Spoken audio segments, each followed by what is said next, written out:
Essa noite eu quero falar sobre Jesus Cristo. Quero fazer a pergunta: quem é Jesus? Muitos de nós temos cruzes gravadas em nossas Bíblias ou penduradas no pescoço, mas não conhecemos realmente Jesus.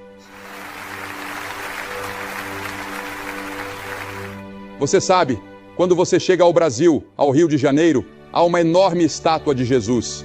É um marco do Rio, de dia e de noite.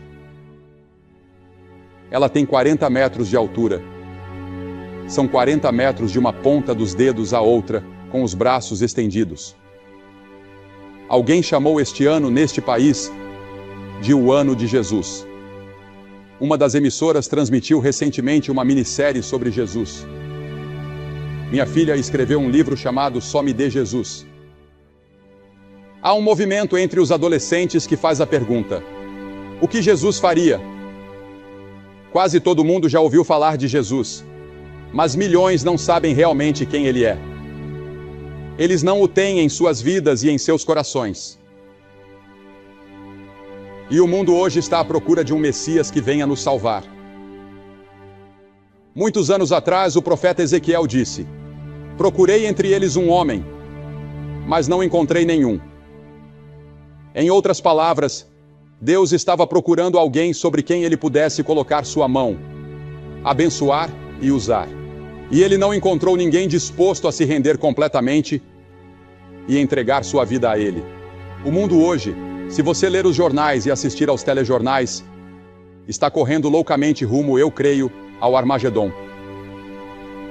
Essa noite, no Oriente Médio, estão lutando de novo pelas mesmas coisas pelas quais lutam há centenas de anos. Tiveram reunião após reunião, trégua após trégua, tratado após tratado e promessas feitas por todos os lados. Mas de alguma forma, eles não conseguem parar de lutar. Veja, o homem é um fracasso moral. Deus é a nossa única esperança. Os planos de Deus. Os planos de Deus já estão formados e estão claramente declarados nas Escrituras. E à sua direita, no céu, está sentado um homem que foi desprezado, ignorado e rejeitado pelos homens quando veio à Terra pela primeira vez, e que ainda é rejeitado e ignorado pela maioria da raça humana. Deus prometeu que ele será o futuro governante do mundo. Ele irá destruir todo domínio, toda autoridade e poder. Está chegando o dia em que todo joelho se dobrará diante dele e toda língua confessará o seu nome. Este ano, 2000 depois de Cristo, o calendário que usamos todos os dias remonta ao nascimento de Jesus. Não podemos fugir dele. Nossa geração não pode escapar de Jesus. Ao longo dos anos, tantas peças, livros, óperas e filmes foram feitos sobre Jesus. Em março e abril, as revistas Newsweek e US News and World Report publicaram reportagens de capa sobre ele. Na sua matéria de capa sobre ciência e ideias, a US News trouxe o título: Por que Jesus morreu? Por que há tanto interesse por Jesus hoje? Essa é a pergunta que você tem feito? Quem é essa pessoa que fez mais para transformar a história humana do que qualquer homem que já viveu? Ele viveu apenas 33 anos. Sua jornada mais longa foi de menos de 160 quilômetros. Ele é apenas um herói popular ou um revolucionário? Ou ele é quem disse ser o Filho do Deus vivo? Quem é essa pessoa que exige que o chamemos de Filho de Deus e o sigamos até a morte? Sabemos que ele era um homem. Ele era completamente humano. Ele era o homem representativo. Ele era o homem por inteiro. Ele foi identificado e contado entre os transgressores. As Escrituras dizem 83 vezes no Novo Testamento que ele é chamado de Filho do Homem. Há muitos lugares nas Escrituras que nos lembram de sua humanidade. A Bíblia ensina que ele teve fome. A Bíblia ensina que ele estava cansado, na parte de trás de um barco ele dormia. Ele conheceu as alegrias da amizade. Ele foi mal compreendido e desprezado. Ele chorou no túmulo de um ente querido. Ele teve que lutar contra a tentação e suportar a decepção. Ele afirmou ser o único Filho de Deus antes que o mundo existisse ou antes que a raça humana existisse. Ele disse: no princípio era o Verbo, e o Verbo estava com Deus, e o Verbo era Deus. E Jesus disse: antes que Abraão existisse, eu sou. Com essas palavras, Jesus se separou de qualquer outra pessoa que já viveu. Em outras palavras, Jesus disse: antes que Abraão nascesse, eu sempre sou o eterno presente. Não há passado com Jesus e não há futuro com Jesus. Tudo está no sempre presente. E Ele está falando com você essa noite. E Ele está falando com todos nós, coletivamente e individualmente. Em Colossenses 1 diz: pois nele foram criadas todas as coisas que há nos céus e na terra, visíveis e invisíveis, sejam tronos, sejam dominações, sejam principados, sejam potestades. Tudo foi criado por Ele e para Ele. E Ele é antes de todas as coisas, e por Ele todas as coisas subsistem. Todo este estádio se despedaçaria se não fosse pelo fato de que é Ele quem o mantém unido. A declaração de Pedro em Mateus 16:16. Tu és o Cristo, o Filho do Deus vivo. Quando Ele veio a Belém, aquilo não foi o seu nascimento ou o seu começo. Ele já existia. Aquilo foi sua encarnação. Quando Jesus veio a Belém, não foi o lugar de sua origem, foi sua encarnação. E o Verbo se fez carne e habitou entre nós. Sabe, é interessante para mim que Jesus nunca pediu desculpas pelo pecado. Ele desafiou outros a provarem qualquer erro em seu pensamento ou em qualquer coisa que ele tenha feito. Como explicamos Jesus em comparação com qualquer outro indivíduo que já viveu? Como explicamos Jesus em relação a qualquer outra pessoa? Qual é a causa básica do ódio, da ganância, da luxúria, da guerra hoje, da injustiça racial e da divisão racial? Jeremias deu a resposta: o coração é mais enganoso que todas as coisas e desesperadamente corrupto. Quem o conhecerá? O rei Davi disse: em pecado me concebeu minha mãe. Eu nasci em pecado, disse Davi. Ele disse: fui formado na iniquidade. A Bíblia diz em Mateus 15 que do coração procedem maus pensamentos, homicídios, adultérios, prostituições, furtos, falsos testemunhos e blasfêmias. Eu acho que precisamos fazer algo a respeito das armas. Mas esse não é o verdadeiro problema. O problema mais profundo está em nossos corações. Pois do coração procedem maus pensamentos e homicídios,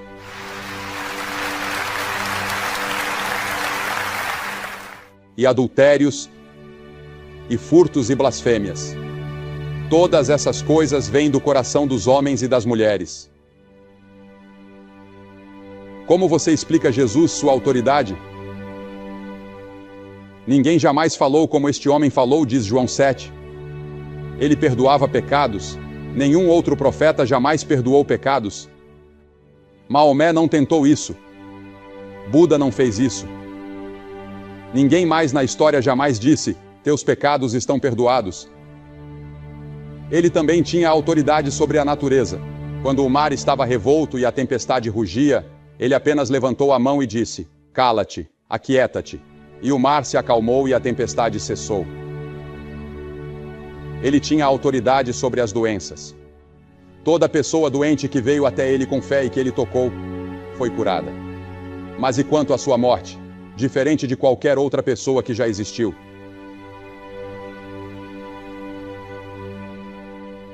Veja, Jesus foi executado. Ele foi tratado como um criminoso. Ele levou sobre si os nossos pecados. Ele se fez pecado por nós, aquele que não conheceu o pecado. Você consegue imaginar uma pessoa sendo a própria encarnação do pecado? Foi isso que Jesus foi na cruz. Isaías 53 diz: o Senhor fez cair sobre ele a iniquidade de nós todos. Em 1 Pedro 2:24 está escrito: Ele mesmo levou em seu corpo os nossos pecados sobre o madeiro. Miqueias diz que todos os nossos pecados foram lançados nas profundezas do mar. Eu estava lendo hoje sobre um lago na Rússia, que é o ponto de água mais profundo do mundo, com milhares de metros de profundidade. Nossos pecados estão sepultados nas profundezas do mar. As Escrituras dizem que por causa do que Cristo fez na cruz, Ele se fez pecado por nós. Ele foi executado por você. Ele tomou o seu juízo e o seu inferno. Você nunca precisará ir para o inferno. Você nunca precisará comparecer diante do grande trono branco se estiver em Cristo.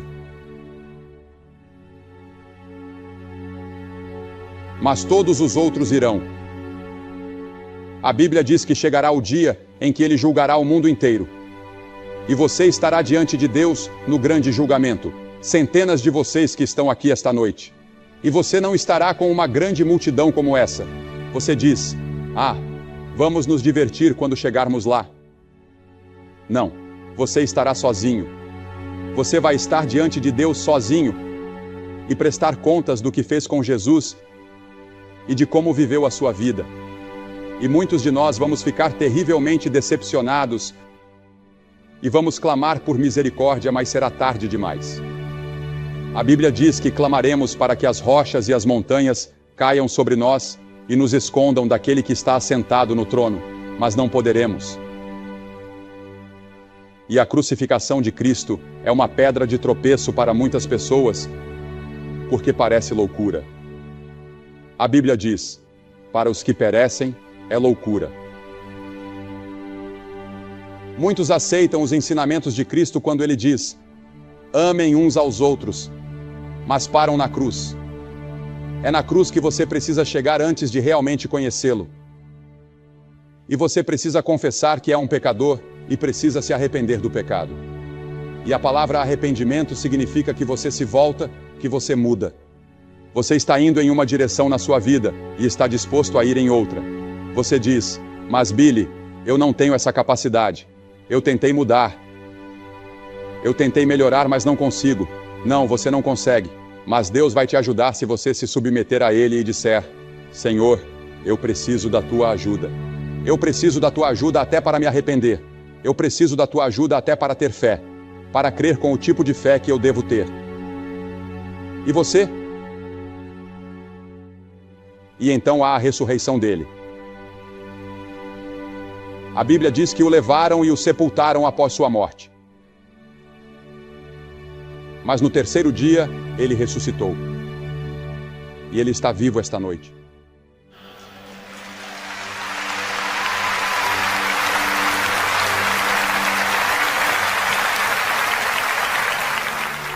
Quando alguns dos discípulos foram até o túmulo onde ele foi sepultado,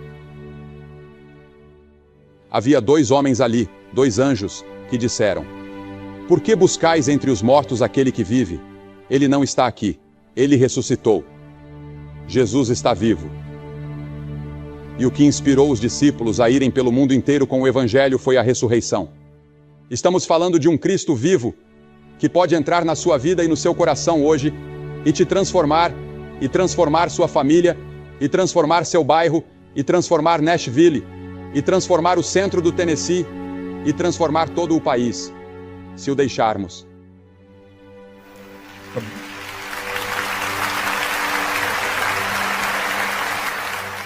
A Bíblia diz que, se com a tua boca confessares o Senhor Jesus, e em teu coração creres que Deus o ressuscitou dos mortos, serás salvo. Você precisa crer que ele não apenas morreu, mas que ressuscitou. Isso é metade. Uma metade é que você se arrepende. Você vem e diz: ó Senhor, eu sou um pecador. Me arrependo por ter pecado. Por favor, me perdoa e me ajuda a mudar. Mas então você precisa viver a vida. E ali o Cristo ressurreto está, através do Espírito Santo, para te ajudar a viver a vida depois que você veio a Cristo. Se Cristo não ressuscitou, então ele não é Deus. E a tremenda força na história permanece sem explicação. O apóstolo Paulo, no caminho para Damasco, estava perseguindo cristãos e matando cristãos. Ele odiava Jesus. E um dia houve uma luz brilhante, e ele caiu de joelhos e soube que era Jesus. E ele disse: Quem és tu, Senhor? Em Atos, capítulo 9. E essa é a pergunta que você precisa responder. Quem é Jesus? Essa é a pergunta da nossa geração. Quem é Jesus? Jesus afirmou. Se Jesus afirmou ser Deus sabendo que não era, ele foi um enganador. Se ele achava que era Deus e não sabia a diferença, ele era um lunático. Jesus foi quem disse ser Deus manifestado em carne. Pense nisso. O Deus Todo-Poderoso, que criou as estrelas e os planetas e todo esse universo, e que sustenta tudo isso. Ele é aquele que quer entrar na sua vida e no seu coração hoje à noite de uma forma nova. Talvez você seja membro da igreja, talvez você tenha sido confirmado e batizado e feito todo o resto. Mas lá no fundo, você simplesmente não tem certeza. Você não tem certeza de que está pronto para se encontrar com Deus. Você não tem certeza de que escapará daquele grande julgamento.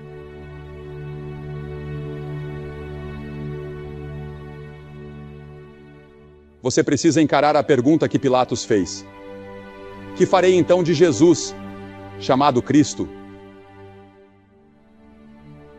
Pilatos lavou as mãos. Esta noite, você pode lavar suas mãos e sair e deixar o estádio e voltar à vida antiga. E nada terá acontecido. Mas Paulo estava temeroso. Ele tremia, estava atônito, estava maravilhado. Mas ele fez a pergunta certa. Senhor, que queres que eu faça? E Jesus lhe disse: levanta-te e vai. E é isso que Jesus está dizendo a você nesta noite. Lá nas arquibancadas e aqui embaixo neste campo. Levanta-te e vai. Levante-se do seu assento e faça um novo compromisso com Jesus. E tenha certeza de que seus pecados foram perdoados. Veja, esta pode ser a única chance que você terá. O resto da sua vida é esta noite. Você pode não conseguir voltar a essas reuniões nesta semana. Você talvez nunca mais tenha outro momento como este, quando o Espírito Santo está falando com você, como está falando esta noite. E Jesus diz em Apocalipse 3:20: Eis que estou à porta e bato. Se alguém ouvir a minha voz e abrir a porta, entrarei e cearei com ele. Jesus está batendo na porta do seu coração nesta noite. Ele quer entrar no seu coração. Ele quer mudar sua vida. Ele quer ter um impacto na sua comunidade, na sua família e na sua vida. Ele quer te dar paz e alegria que você nunca conheceu antes. Ele quer perdoar todos os seus pecados e quer te dar a certeza de que, se você morrer esta noite, irá para o céu. Você pode ter essa certeza esta noite antes de sair daqui. E eu vou te pedir que faça algo que talvez seja muito difícil para você. Mas quando Jesus morreu naquela cruz, Ele estava morrendo por você. Porque Ele te amou. E Ele está te pedindo que venha e abra seu coração para Ele esta noite. E se há qualquer dúvida na sua vida sobre seu relacionamento com Cristo, levante-se do seu assento agora mesmo e venha ficar aqui na frente, neste lindo campo que prepararam. Se você estiver com amigos ou parentes, eles vão esperar por você. Venha e fique aqui.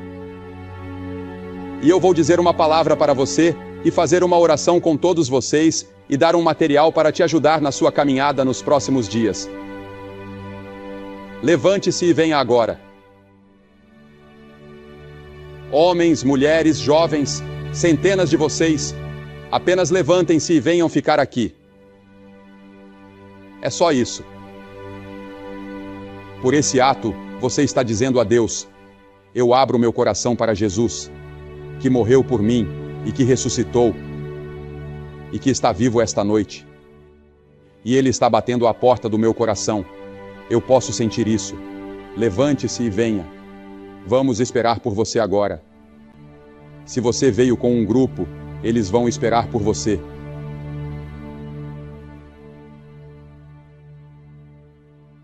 Se você veio de ônibus, eles vão esperar. Há tempo de sobra.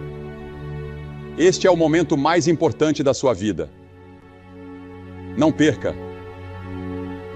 Rápido. lá de cima das arquibancadas, levante-se e venha. Vai levar alguns minutos. Vai levar uns 4 ou 5 minutos. Então venha. Estaremos aqui para orar com você, conversar com você e te ajudar. Agora, enquanto vocês ainda estão vindo, eu quero dizer uma palavra a todos vocês que estarão assistindo e vocês podem fazer seu compromisso aí mesmo, onde estiverem.